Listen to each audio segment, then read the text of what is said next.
Joseph R. Biden, Jr., President of the United States of America, the Honorable Isaac Herzog, President of the State of Israel, the Honorable Yair Lapid, Prime Minister of the State of Israel, the Honorable Antony Blinken, Secretary of State of the United States of America, the Honorable Benny Gantz, Minister of Defense of the State of Israel, Rabbi Yisrael Meir Lau, Chairman of the Yad Vashem Council, Mr. Danny Dayan, Chairman of Yad Vashem, Holocaust survivors, ladies and gentlemen.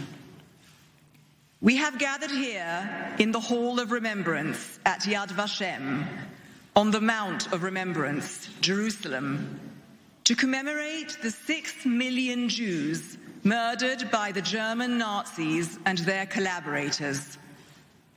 The Encore Choir, directed by Ms. Daphna Ben Yochanan, will open the ceremony with the song Walk to Caesarea, written by the young poet and parachutist Hannah Senesh, who was killed behind enemy lines in Hungary in 1944.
I am honored to invite President Biden to rekindle the eternal flame in the Hall of Remembrance.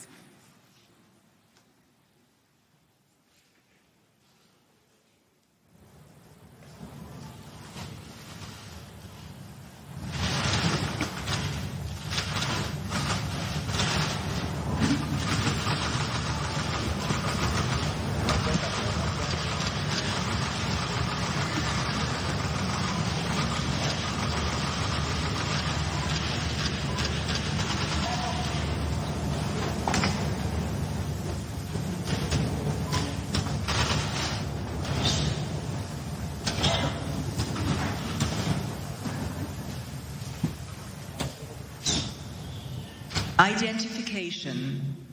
As we rekindle the eternal light in this hall of remembrance before the sacred remains of our martyrs, we unite with the blessed memory of 6 million of our people who died a martyr's death at the hands of the German Nazis and their collaborators, of the Jewish communities destroyed in a wicked attempt to eradicate the name and culture of Israel. We remember with veneration the fortitude of the fighters who kindled the sublime flame of rebellion among the besieged masses of the ghettos, the heroic and persistent struggle of the masses of the House of Israel on the threshold of destruction for their human dignity and their Jewish heritage. We remember the righteous among the nations who risked their lives to save Jews from persecution and death. I am honored to invite President Biden to lay the wreath on the slab under which the ashes of Holocaust victims from the extermination camps are buried.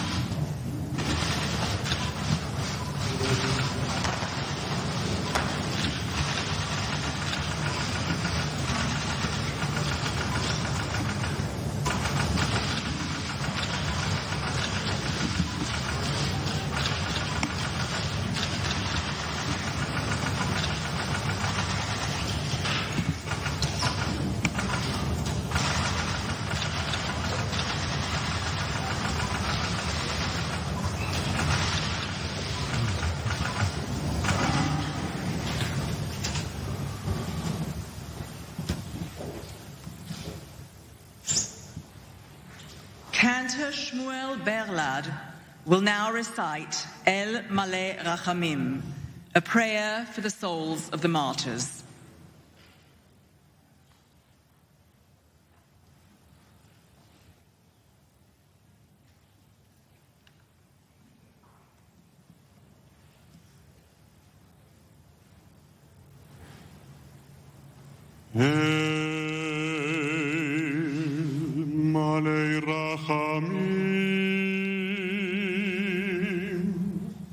שוכן במרומים, דיין אלמנות ואבי יתומים, המצי מנוחה נכונה על כנפי השכינה, במעלות קדושים וטהורים, כזוהר רקיע מאירים ומזהירים, לנשמת 6 המיליונים אחינו ואחיותינו רבבות אלפי ישראל, אנשים, נשים וטף, שנהרגו, שנחנקו, שנשרפו, שנקברו חיים, ושהומתו בכל מיני מיתות משונות ואכזריות בידי הגרמנים, הנאצים ועוזריהם, ושהלכו לעולמם על קידוש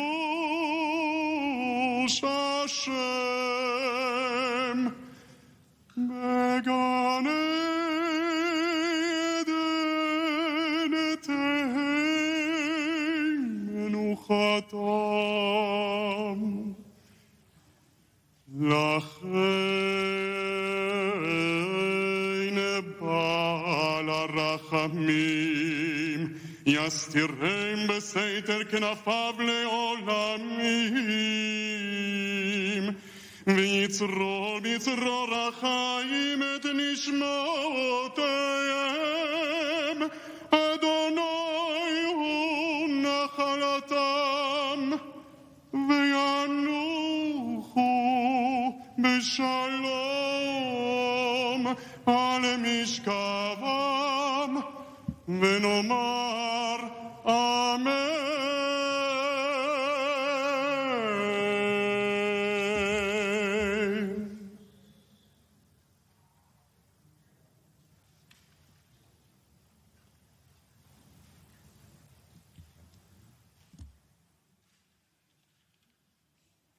Ladies and gentlemen, the ceremony is concluded. President Biden will now greet Holocaust survivors Dr. Giselle Gita-Sikowitz and Mrs. Rena Quint. Please remain in your places.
we're saying U.S. President Joe Biden now speaking to those two Holocaust survivors. One of them, Rena Quint, spoke to Hamdas Al-Hout earlier at the Yad Vashem Holocaust Memorial Museum. Let's take a listen what she had to say ahead of what we can evidently see is an extremely heartfelt encounter. I can't help thinking that as a child of 10, a little girl who didn't speak English, who didn't have a mother, who didn't have a father, who didn't have a home, came to the United States very frightened and very much alone. And I became an American citizen. I was adopted by a wonderful American Jewish family. I married a wonderful, wonderful American man and had children there. But I never thought that from a child who had no education and no possibilities to all of a sudden be meeting the President of the United States. It's really quite an honor. Yes, and we're back to those live images of the American president at the Yad Vashem Holocaust Memorial Museum, taking his time to have a genuine conversation with two Holocaust survivors of American descent who came there. And we can see, sometimes all cynicism should be put aside. You can see what a genuine, honest interaction it is between them, how those lovely Holocaust survivors are really taking the opportunity to speak to the American president. And this is, again, the opening note of the Biden visit here in Israel. Once he concludes this conversation and this visit at the Yad Vashem Holocaust Memorial Museum, he will be heading to the King David Hotel, where he will basically finish his agenda for the day, but we can safely assume it will include a whole lot of preparations ahead of an extremely busy day tomorrow. And so to get a better understanding of what is it exactly that is expected for the American president tomorrow, joining me now in studio, Dr. Fadi Ismail, former senior staffer at the U.S. Congress and research fellow at the International Institute for Counterterrorism, and Mr. Yudo Weintraub, lecturer at the School of Media Studies at the College of Management. Thank you, gentlemen, very much for being with us. Again, we can still see those live images of Joe Biden, the American president, at the Yad Vashem Holocaust Museum. As we've mentioned numerous times in the broadcast, it's not his first visit there, the first one as an American president, and his record when it comes to Israel is to an extent cannot be disputed. And even while we're mentioning that, he's not necessarily being perceived as such here in Israel when it comes to public sentiment. What would you attribute that to, Mr. Weintraub? Well, I think that many Israelis got used to Trump's closeness to Israel, and it's not the same style. Also, President Biden, even though he truly is a friend of Israel, and even the Holocaust, he learned about it personally when he was a youngster, and his family were a Zionist.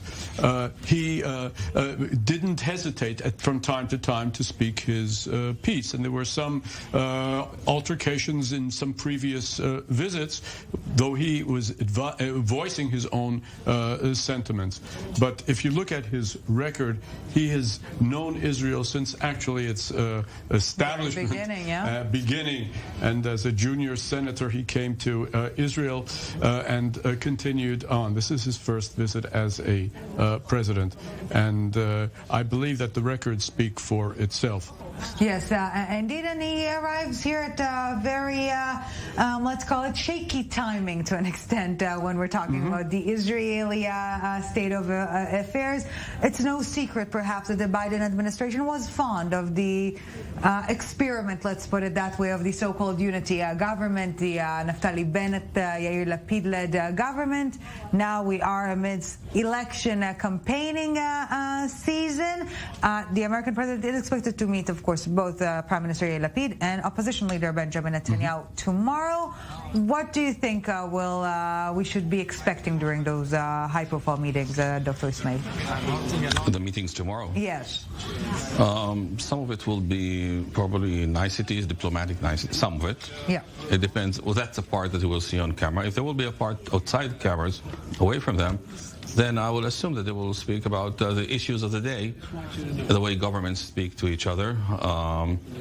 It is true that President Biden knows Israel very well. He's been, I don't even know how many times. They say 10 these that we know of. And he met all Israeli leaders since Golda Meir. So he knows the Israeli political system really well. These the guys who are going to talk to tomorrow, with all due respect, both prime ministers, the former one and the current one, to him are basically youngsters, young men. I mean, he can tell them things about things that the Israeli government has done when they were still in high school, literally in high school. So, not even in the case of Lapid, maybe even.